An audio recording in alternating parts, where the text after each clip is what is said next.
이제 3년도 두 달을 남긴 교회와 모든 성도들에게 주님이 공급하시는 힘과 소망과 능력이 또 그리고 수능시험을 앞두고 있는 수험생들 가족들에게 평안과 도우심이 한 주간 되길 축복합니다.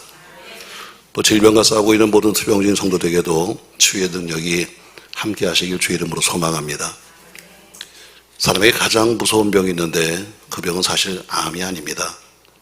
가장 무서운 질병은 절망입니다. 절망.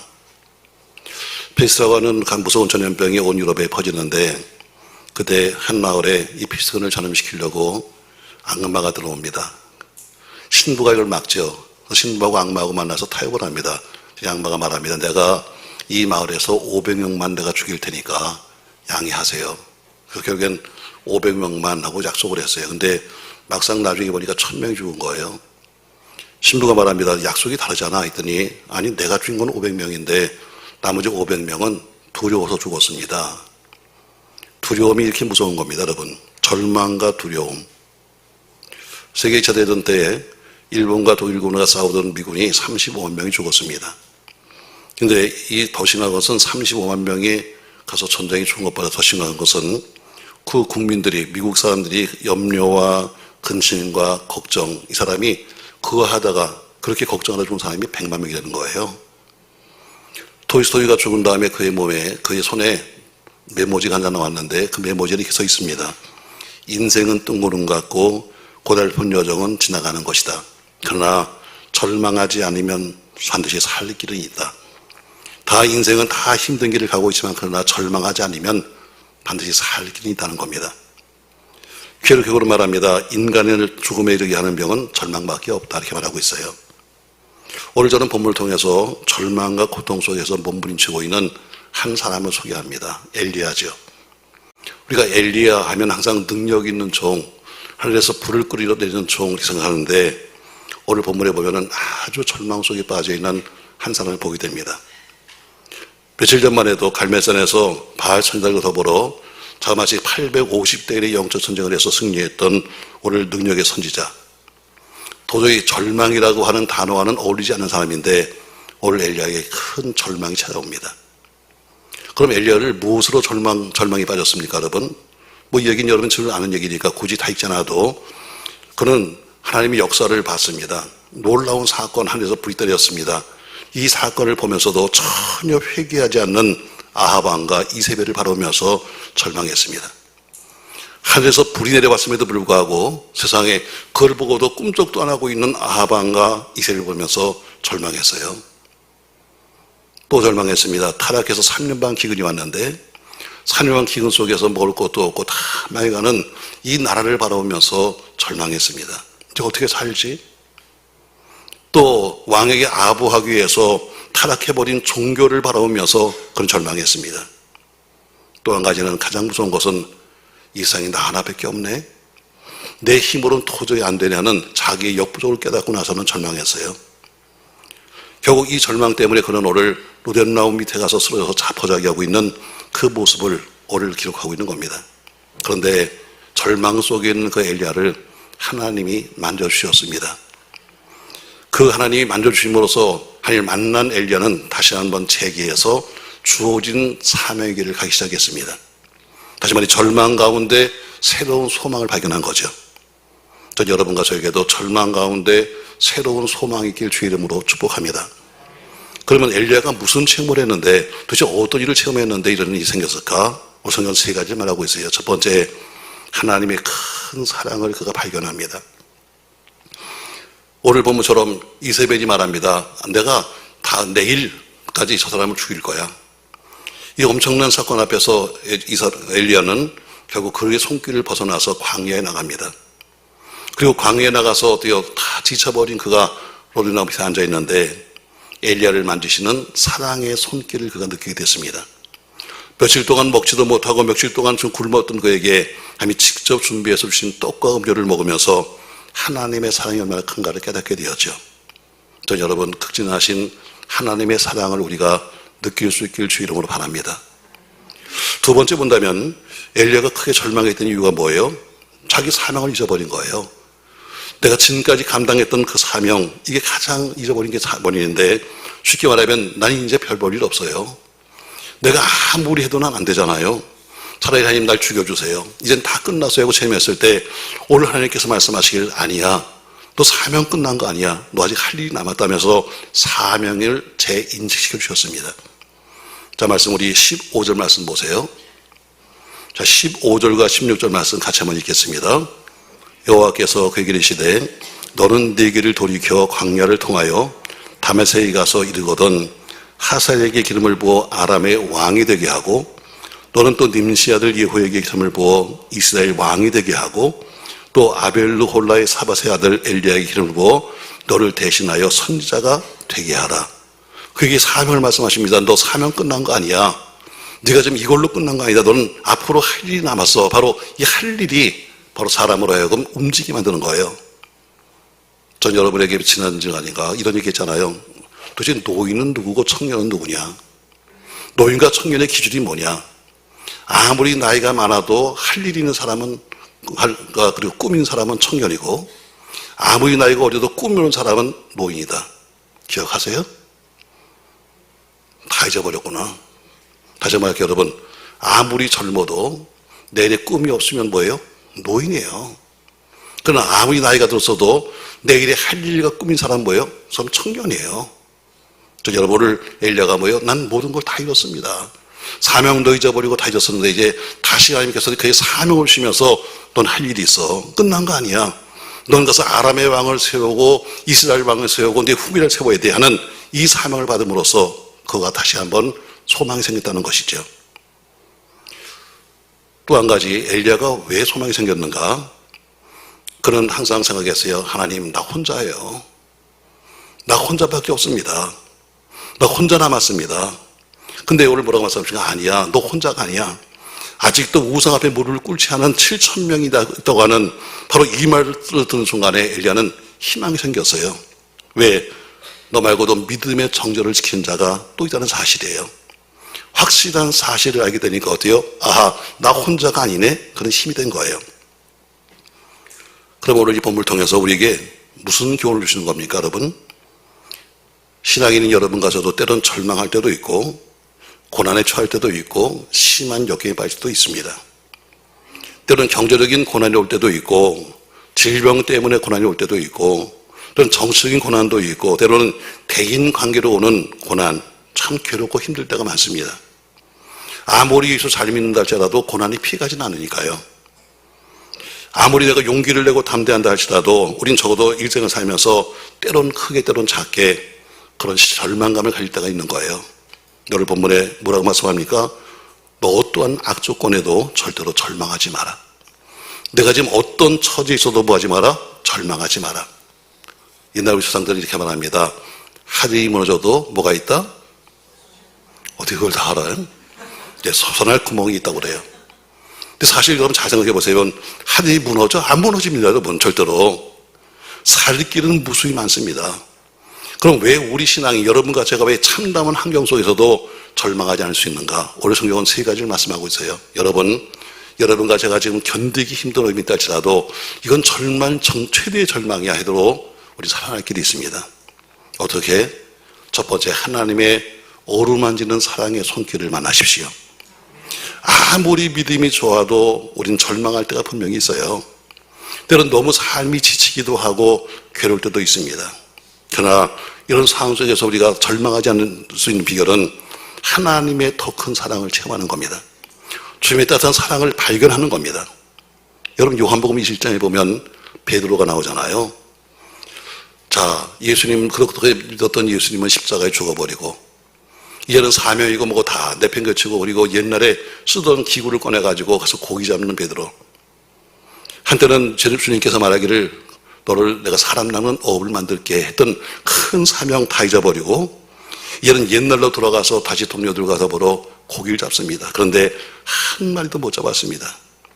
아무리 가서 고기를 잡겠다고 해도 마음의 즐거움도 없고 그물에는 피레미 새끼 한 마리 잡히지도 않고 절망의 밤이죠. 옛날엔 그래도 그물을 던지면서 이것저것 노래도 불렀는데 이제는 노래는커녕 오히려 비참한 절망밖에 나오지 않습니다. 그런데 절망했던 베드로에게 주님이 오셨습니다. 그리고 그 주님이 사랑의 음성으로서 그를 만져주셨습니다. 그 새벽에 그 주님의 사랑을 발견한 베드로가 새로운 출발을 했습니다. 여러분과 제가 아무리 삶이 힘들고 어렵다 할지라도 우리가 주님의 손길을 만질 수만 있다면 우리는 새로운 출발을 할 수 있습니다. 그래서 시편 42편 5절에 다윗은 이렇게 고백하고 있습니다. 같이 한번 읽을게요, 여러분. 내 영혼아, 내가 어찌하여 낙심하며 어찌하여 내 속에서 불안해하는가. 너는 하나님께 소망을 둬라.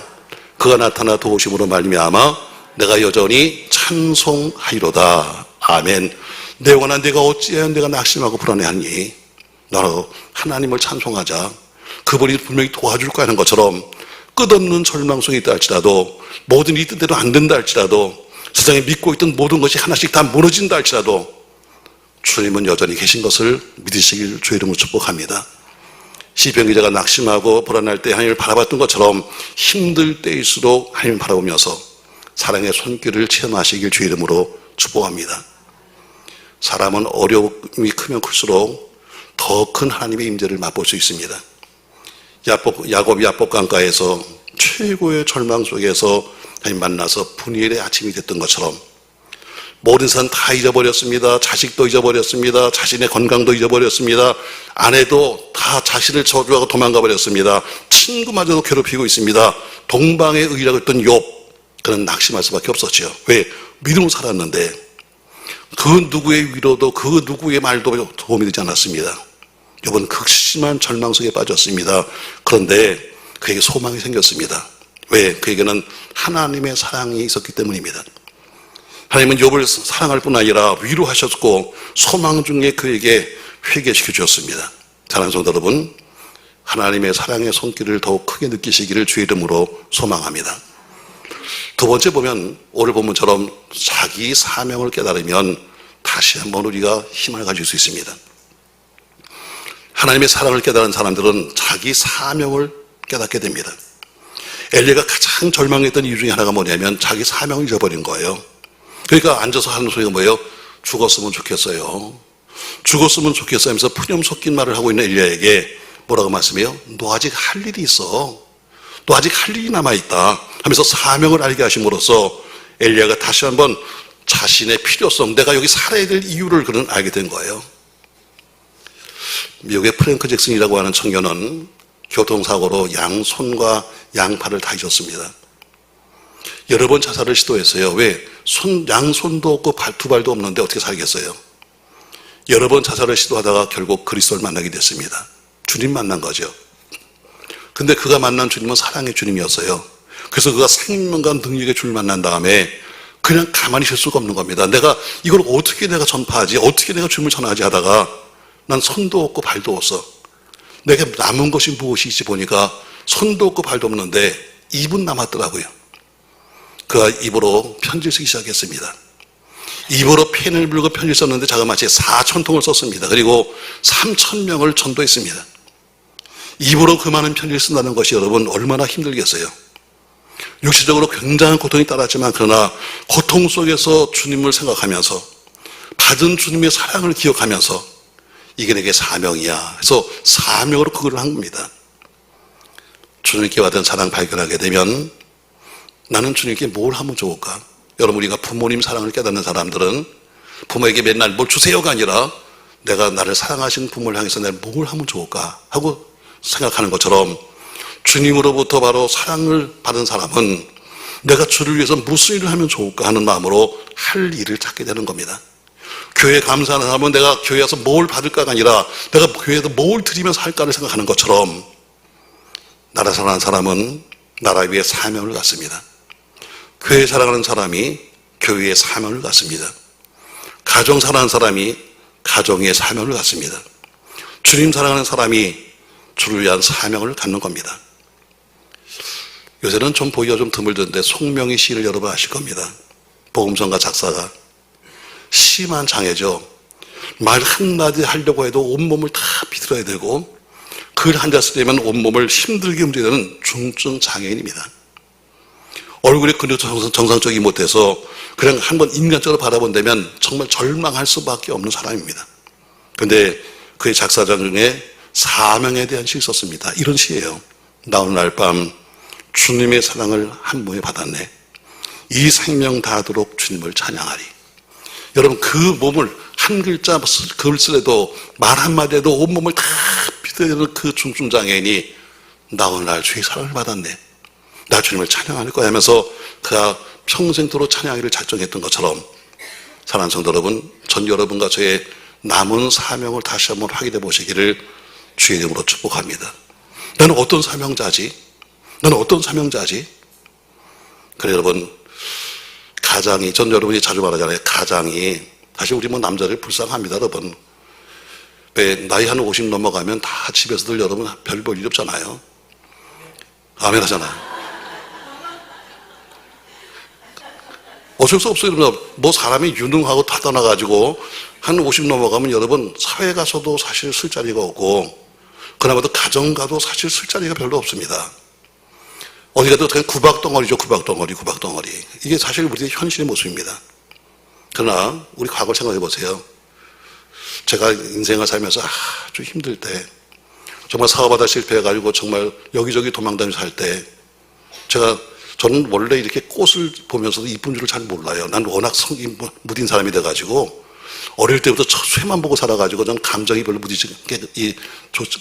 발달하지 못했어요. 그런 내가, 꽃도 별로 좋아지는 내가 어느 기도원에 도망가가지고 말도 못하는 풀 한 바퀴, 이름도 모르는 들풀을 바라보면서 제가 제일 먼저 한 얘기가 이거예요. 넌 참 좋겠다. 넌 자식이 없어서. 이게 제가 했던 첫 번째 얘기예요. 왜? 자식이 있다는 게 얼마나 큰 부담인지 몰라. 나 혼자 같으면 도망을 다녀도 다니겠고 뭐 해도 살겠는데, 가족이 있다는 걸, 왜? 난 가장이니까. 여러분, 가장이니까 그런 얘기 하지. 여러분, 가장이 아니면 그런 얘기 안 못할 거예요. 넌 참 좋겠다. 자식이 없다는 게. 넌 참 좋겠다. 하루 3끼 안 먹는 거 사는 게. 여러분, 우리는 하루 3끼, 여러분 4끼 먹어도 부족하지만 하루 3끼 먹는 거 여러분, 이게 보통 문제가 아니에요. 그럴 때가 있었어요. 왜? 난 가장이니까. 내가 할 사명이 뭐지? 내가 할 일이 뭐지? 여러분, 오늘 사명을 하는 사람은 결단코 포기하지 않아요. 저 여러분과 제가 살 이유가 있기를 주의 이름으로 축복합니다. 세 번째로 본다면, 왜 오늘 이 엘리야가 다시 한번 힘을 내게 됐는가? 그런 절망적인 것보다는 희망적인 요소를 발견했기 때문이에요. 자, 엘리야가 절망에 빠진 이유가 뭐예요? 온통 세상이 다 더러운 거예요. 진리가 없습니다. 다 우상으로 몰려가 버리고, 정치는 부패하고 타락했고, 백성들은 부정부패를 쌓고 있고, 이런 현실 속에서 나 혼자 아무리 믿음으로 살겠다고 발버둥 쳐봐야 이게 무슨 좋은 일이야. 왜? 하나님은 침묵하고 계신 거야. 바로 이것 때문에 엘리야는 어때요? 그는 포기했던 거예요. 내가 이렇게 믿음으로 산들 누가 날 알아주겠어? 내가 이렇게 믿음으로 산들 나는 외롭잖아 하면서 항상 생각했어요. 근데 성경은 이렇게 우리에게 말씀하고 있어요. 갈라디아서 6장 9절 말씀에, 우리가 선을 행하되 낙심하지 말지니 포기하지 않으면 때가 이르매 뭐한다? 거둔다. 네가 종일 선을 행하되 낙심하지 마라. 왜? 네가 포기하지 않으면 반드시 때가 되면 거둔다. 절망하고 있는 엘리야에게 하나님께서 알려주셨어요. 그는 몰랐죠. 근데 뭐라고 그래요? 너 혼자라고 생각하니? 아니야. 너 혼자 아니야. 너 혼자가 아니라 아직도 믿음을 가지고 있는 이 땅의 사람들이 7,000명의 사명자가 너 말고도 있어. 권력 가진 사람이 다 부패했다고, 다 썩었다고? 아니야. 아합의 왕궁에 가봐. 재무장관 오바댜가 하나님을 섬기는 마음으로 지금 의인 100명을 숨겨놓고 그를 먹이고 있어. 이 사실을 엘리야가 처음 알았습니다. 아, 여기 보니까 희망적인 요소가 있었구나. 모든 게 다 썩었다고 생각했는데 보니까 그 중에도 의인이 있었고, 모든 게 다 썩었다고 생각했는데 그 중에서도 어때요? 하나님이 역사하셨구나. 여러분이가 실망하기 쉬운 점이 바로 이겁니다. 정치가 부패했습니다. 정부의 부채는 산더미처럼 늘어나고 있습니다. 백성들은 죄와 사치와 향락에 빠졌습니다. 남북 간의 상황은 점점 위기 상황입니다. 그리고 마지막 신앙의 보루, 삶의 보루인 교회마저 세상만도 못하다고 우리가 비판을 받고 있습니다. 온통 세상이 이 지경인데, 온통 신앙생활이 이 지경인데 나 혼자 발버둥 친다고 해서 누가 이걸 알아주겠느냐? 이게 달라지겠느냐? 아, 교회는 이제 다 썩었다. 이젠 절망이다. 그러나 이게 다가 아닙니다, 여러분. 권력이 아무리 부패하고 정당 간에 싸움질하고 별짓을 해도 오베다 같은 정치인도 있고, 백성이 아무리 향락에 빠지고 세상에 빠진다 할지라도 그 중에 노아 같은 사람이 지금도 존재하는 겁니다. 교회가 아무리 부패했다고 사회치산을 받아도 그 중에도 기도하며 말씀을 의지하며 빛과 소금의 가를 감당하기 위해서 몸부림치는 성도와 교회가 더 많다는 것을 아셔야 합니다. 목회자가 타락했다고 말합니다. 맞습니다, 여러분. 목회자의 타락을 저는 목회자지만 인정합니다. 그러나 아직까지도 주님의 심정으로 참된 목자의 심정을 가지고 세상 사람들과 타협하지 않냐고 살아가는 그런 사람도 더 많다는 것을 여러분 아셔야 합니다. 저는 과거에 여러분이 다 도와주셔서 교단 총회장도 했던 사람입니다. 근데 누가 그래요.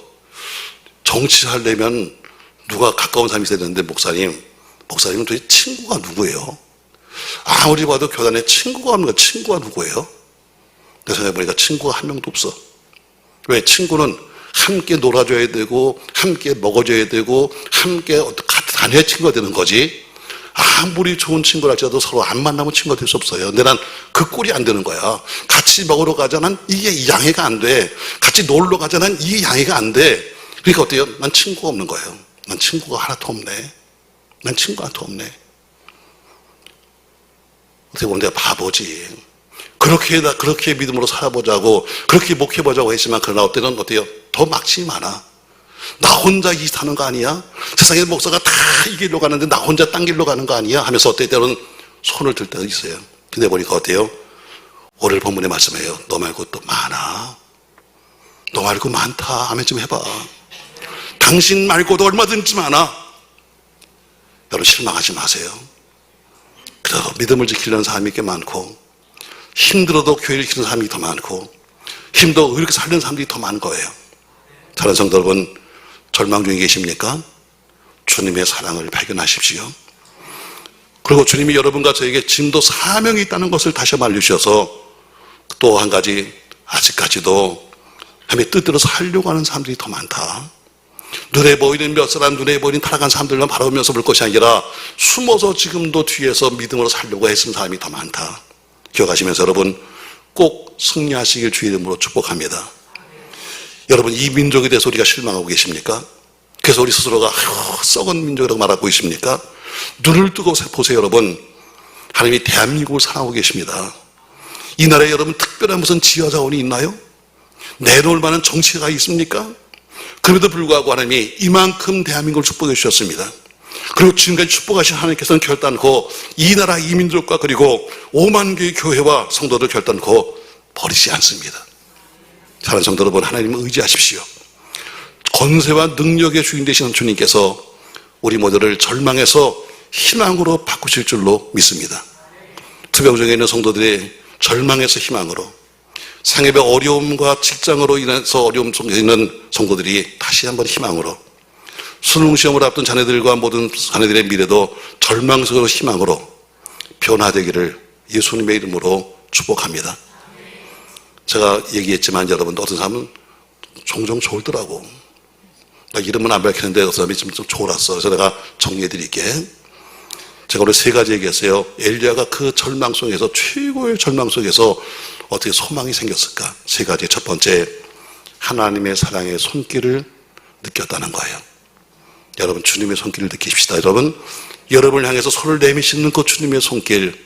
베드로야 얼마나 배고프니, 얼마나 힘드니. 오늘도 여러분이 가서 말씀하시는 그 주님의 음성이 여러분과 제 마음을 들려지길 주님 축복합니다. 얼마나 힘들어. 두 번째, 그는 나 이제 사명 끝났어요. 나 이제 다 했습니다. 못 해왔는데 뭐요? 아니야, 너 할 일 남았어. 넌 가서 아람의 왕을 세워야 되고 이스라엘 왕을 세워야 되고 너는 가서 네 후계를 세워야 되는 사명을 발견했기 때문에 그가 다시 한번 힘을 낸 것처럼, 세 번째, 절망적인 것도 많지만 그 속에서 희망적인 요소를 발견합니다. 그래, 뭐 나라가 썩었다고? 아니야. 그래도 그 속에 그래도 사람은 있는 거야. 정치인이 썩었다고? 아니야. 그래도 그 안에 또 사람이 있는 거야.